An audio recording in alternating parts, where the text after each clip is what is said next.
వరపరీక్ష చందమామ కథ. పూర్వం స్కందపురిని నాగేంద్రుడనే రాజు పరిపాలించేవాడు. నాగేంద్రుడికి కుందనందిని అనే గొప్ప రూపలావణ్యములు కలిగిన కుమార్తె ఉంది.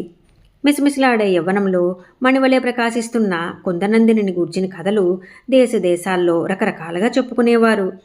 కుమార్తె సౌందర్యం నాగేంద్రుడికి గర్వకారణం కాకపోగా ఆపదలకు మూలకారణమైంది. కుందనందిని తమకిచ్చి వివాహం కావించవలసిందిగా అనేక దేశాల మహారాజులు వర్తమానాలు పంపారు.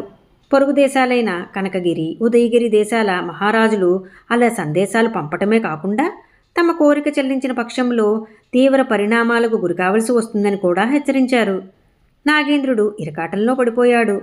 కుందనందిని ఎవరికిచ్చి వివాహం గావించేటట్లు? ఏ ఒక్కరికో ఇచ్చి వివాహం చేసేస్తే మిగిలిన వారు తనపై కక్ష కట్టకమానరు కదా. అసలే స్కందపురి చిన్న రాజ్యం. తన మనుగడకే ముప్పు వాటిల్లేటట్లుంది పరిస్థితి. ఏమీ తోచక కుమార్తెనే సలహా అడిగాడు నాగేంద్రుడు. తను పెట్టిన పరీక్షలో గెలిచిన వాడినే వివాహం ఆడుతానంది కుందనందిని.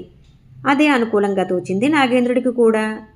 అందువల్ల తనపై కక్ష కట్టడానికి ఏ దేశపు రాజుకు ఎలాంటి ఆస్కారమూ ఉండదు.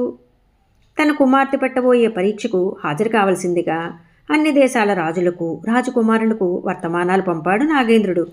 గడువు నాటికి అనేక దేశాల రాజులు, రాజకుమారులు స్కందపురి చేరుకున్నారు.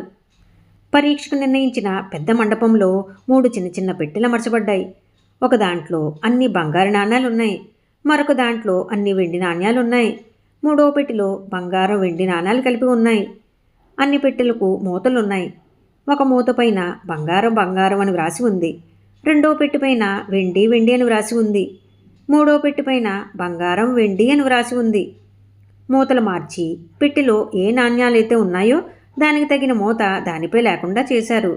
అంటే బంగారు నాణాలు పెట్టెపైన బంగారం బంగారం అన్న మూత లేదు. వెండి నాణాలున్న పెట్టెపైన వెండి వెండి అన్న మూత లేదు. బంగారం వెండి నాణ్యాల మిశ్రమం ఉన్న పెట్టెపైన బంగారం వెండి అన్న మూత లేదు. ఈ విషయం మండపంలో అందరి మధ్య వెల్లడించబడింది. షరతు ఏమిటంటే ఏ పెట్టెలోనైనా చేయి పెట్టి అందులోకి తొంగి చూడకుండా ఒక్క నాణాన్ని మాత్రమే బయటికి తీయాలి. ఆ ఒక్క నాణాన్ని చూసి ఏ పెట్టెలో ఏ నాణాలున్నాయో చెప్పగలగాలి. చెప్పగలగడమే కాదు, సకారణంగా నిరూపించగలగాలి.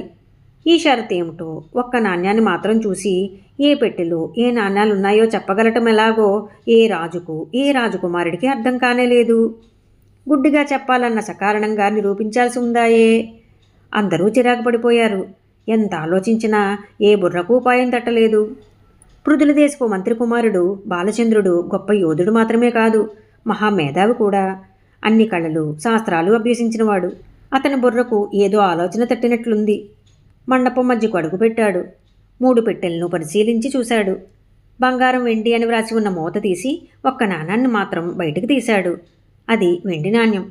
ఇందులో అన్నీ వెండి నాణాలున్నాయి అన్నాడు. బంగారం బంగారం అని వ్రాసిన మూత ఉన్న పెట్టెలో బంగారం వెండి నాణ్యాల మిశ్రమం ఉంది అన్నాడు. 3వ పెట్టెలో అన్నీ బంగారు నాణాలున్నాయని ప్రకటించాడు. ఆశ్చర్యంతో పెట్టెలు తెరిచి చూశారు సభికులు. అన్నీ సరిగానే ఉన్నాయి అతడు చెప్పినట్లు. నీ నిర్ణయానికి కారణాలేమిటో చెప్పమన్నారంతా. బాలచంద్రుడు ఇలా చెప్పాడు. బంగారం వెండి అని వ్రాసి ఉన్న మూతను తీసి ఒక నాణాన్ని బయటికి తీశాను. అది వెండి నాణ్యం. ముందు చెప్పిన దాన్ని బట్టి అందులో బంగారం వెండి నాణ్యాల మిశ్రమం ఉండటానికి వీల్లేదు. ఎందుకంటే బంగారం వెండి నాణ్యాల మిశ్రమం ఉన్న పెట్టెపైన బంగారం వెండి అని వ్రాసిన మూత ఉండకూడదు.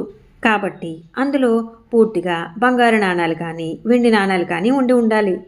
నా చేతికి వెండి నాణ్యం వచ్చింది కాబట్టి అందులో ఉన్నవన్నీ వెండి నాణాలే. బంగారం బంగారం అని వ్రాసిన మూత ఉన్న పెట్టెలో పూర్తిగా బంగారు నాణాలు ఉండటానికి వీల్లేదు. వెండి నాణ్యాలు కావని మనకు తెలిసాయే. అందువల్ల అందులో బంగారం వెండి నాణ్యాల మిశ్రమం ఉండి తీరాలి. పోతే ఇక మిగిలిన 3వ పెట్టెలో పూర్తి బంగారు నాణాలున్నాయి. అందరూ ఆనందంతో చప్పట్లు చెర్చారు. బాలచంద్రుడి తెలివికి అందరూ సంతోషించి అతన్ని పొగిడారు. కుందనందిని అందరూ చూస్తుండగా బాలచంద్రుడి మెడలో పూలహారం అలంకరించింది. ఆపద నుండి బయటపడ్డ నాగేంద్రుడు ఆనందంతో వధూవరులను ఆస్వాదించాడు. ఈ కథ మీకు నచ్చినట్లయితే లైక్ చేయండి, షేర్ చేయండి. మరిన్ని మంచి కథల కోసం మా సంపత్ ఛానల్ సబ్స్క్రైబ్ చేసుకోండి.